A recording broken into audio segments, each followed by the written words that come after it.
ফুলসিরাত পাড়ি দিয়ে জান্নাতে চলে যাবার সবার আগে তুমি নবী চিনো নাই, নবী চিনো নাই। তুমি সেই দলের লোকে দৌড়াও যে দলের লোকেরা নবীর সাথে বেয়াদবি করে।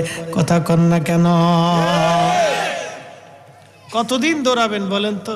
হাত্তা যুরতুমুল মাকাবির, কবর পর্যন্ত। এরপরে আর দৌড়ানোর সুযোগ। আপনি যাবেন তো, আপনার স্বাধীনতা দিয়ে দেওয়া হয়েছে। আপনি দৌড়ান না, কত দৌড়াইতে পারবেন? দৌড়াইতে থাকেন, দৌড়ান। আপনি অনেক দৌড়ান, অনেক বড় স্বাধীনতা আপনার। আপনি দৌড়ান, আপনাকে অনুমতি দেওয়া হয়েছে। কিন্তু কত বছর আপনি দৌড়াবেন? খুব মনোযোগ দিয়েন। এই বিরাট বড় সূর্যটাকে যদি ব্ল্যাক হোলের রাডারের মধ্যে ধরা হয়, মাত্র 2 মিনিট সময় লাগবে। এই সূর্যটা মুহূর্তের মধ্যে নিশ্চিহ্ন হয়ে যাবে।